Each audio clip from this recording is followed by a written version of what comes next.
C'est bientôt Noël, j'espère que t'es prêt pour un nouveau concept au calendrier de l'Avent.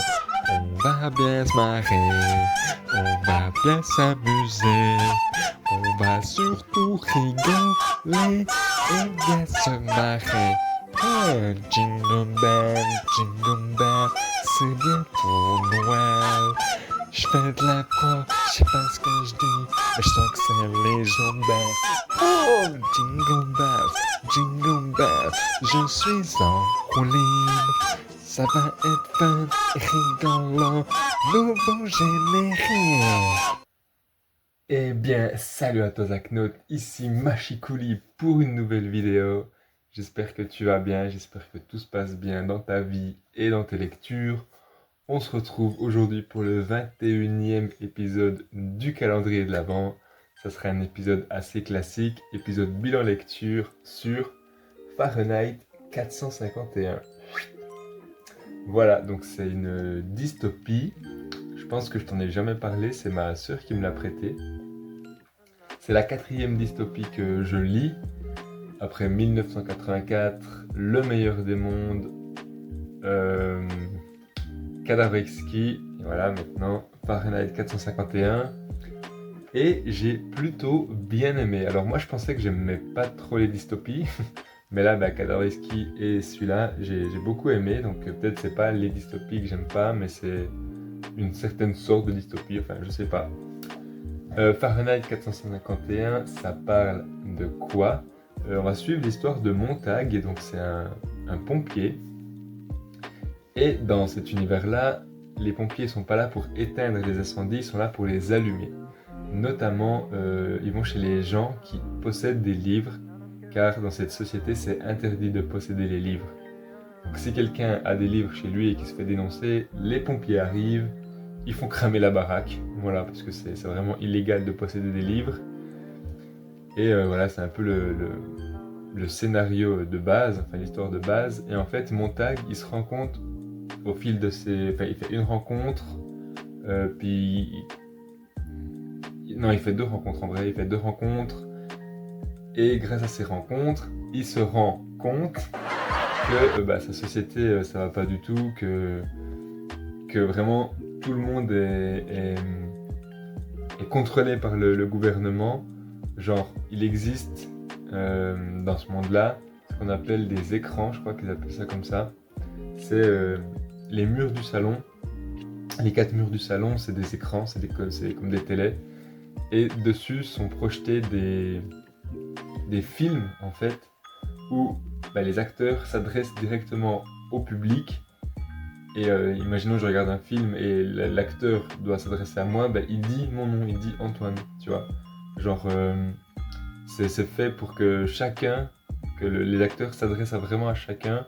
Et du coup, ça brise totalement les relations sociales. Il n'y en a plus, c'est que à travers ces écrans, c'est que de la simulation de relations sociales. Donc tout le monde est chez lui, plus personne ne se parle. Genre marcher dehors sans rien faire, c'est bizarre. Il n'y a personne qui fait ça à part les gros fous, tu vois. Sur l'autoroute, ils sont obligés de rouler à 150. Comme ça, ils n'ont pas le temps de penser. Ils doivent juste se concentrer pour rester en vie. Mais ils n'ont pas le temps de penser à autre chose. Genre vraiment, c'est interdit de penser. Ouais, c'est juste que l'amusement, il doit être rapide et il est contrôlé par le gouvernement, tu vois. Genre, il y a une guerre qui éclate, mais la guerre, elle est loin. Enfin, bon, ils font croire qu'elle est loin, que comme ça, la population, elle n'a pas peur. Enfin, c'est vraiment ce truc de... pour que la foule ne se révolte pas, il faut la rendre idiote, en fait.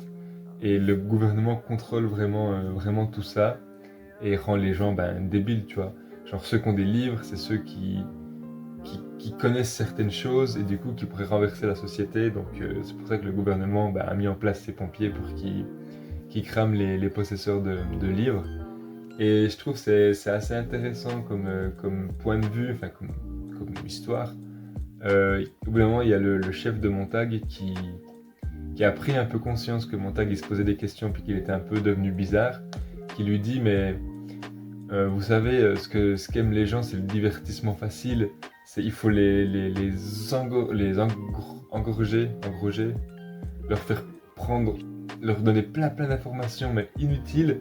Et genre là, le mec, je sais pas s'il a inventé le concept de n'oubliez pas les paroles, parce que le livre il a été écrit en 53, si jamais. Euh, et puis du coup, le chef, il cite l'exemple de, ben, il faut leur faire chanter des paroles de chansons dont on cache le titre. Il faut leur faire des quiz de culture générale, des quiz enfin, plein de trucs, pour que toutes ces infos un peu futiles, ben, elles aillent dans le cerveau des gens et qu'ils pensent pas aux choses réelles de la vie, genre la philosophie, la sociologie. Et je suis là, waouh, c'est un peu ben, ce qui se passe actuellement. Enfin, pas vraiment ce qui se passe, parce que c'est pas le gouvernement qui nous dit ça, mais à travers les réseaux, on consomme beaucoup de divertissement qui sert à rien, finalement, tu vois. Et alors qu'on pourrait ben, prendre du temps pour lire, pour apprendre des trucs, mais des trucs pas culturels, mais un peu sur soi ou sur les autres, enfin bref. Et je trouve ça assez intéressant. Et comme j'ai dit, il a été écrit il y a longtemps, le livre. Et genre, ben, le mec, au bout d'un moment, il va chercher de l'argent dans un distributeur qui est ouvert 24 heures sur 24, tu vois, un distributeur de banque. Mais à l'époque, je sais pas si ça existait, donc je sais pas si le mec il a prédit que ça allait, que dans le futur, ben, les banques seraient ouvertes 24 heures sur 24, les bancomates, on peut aller retirer de l'argent quand on veut, tu vois. Mais quand je l'ai lu, je me suis dit, ah, mais est-ce qu'il a inventé ce concept aussi? Enfin, pas inventé, mais prédit. Donc j'ai trouvé ça assez intéressant. Et voilà, donc Montag, il commence à posséder des livres, il commence à en lire un peu à sa femme. Enfin, et du coup, bah, elle comprend pas sa femme, elle a peur de lui, elle appelle les pompiers, donc les pompiers viennent cramer la maison de Montag, donc ses anciens collègues, hein. Et lui, bah, il prend la fuite. Enfin, je te dispense un peu de toutes les péripéties qu'il vit. Et à la fin, il se retrouve avec un groupe de survivants de l'ancienne époque, on va dire. C'est des professeurs ou des théologiens, des trucs comme ça, qui connaissent chacun un livre par cœur. Et du moment qu'ils le connaissent, ben, le savoir n'est pas perdu. Et ils vont le transcrire de génération en génération. Enfin voilà. Et c'est une dystopie qui se finit plutôt bien pour le personnage principal, et ça, ben, c'est assez rare, c'est même la première fois que ça arrive dans les 4 dystopies que j'ai lues. Et, euh, et ça aussi, je trouvais assez intéressant. De nouveau, comme dans Cadavrixki, c'est pas une dystopie, il y a plein de termes qu'on comprend pas, il y a quelques connaissances à avoir, tu vois, mais je trouve que c'est assez facile à comprendre. Le livre est pas énorme, donc on le lit assez vite, enfin moi je l'ai lu assez vite. Donc ouais, c'était une bonne découverte en vrai. C'est pas le livre de l'année non plus, tu vois, mais j'ai bien kiffé le lire et bah, me plonger de nouveau dans une dystopie et voir un peu le monde tout en noir. Je trouvais ça assez intéressant et en fait j'ai l'impression qu'on tend un peu vers ce monde, tu vois, de il y a de moins en moins de relations sociales, les gens sont de plus en plus bah, exclus, enfin reclus chez eux plutôt. Et ça fait un peu peur en vrai.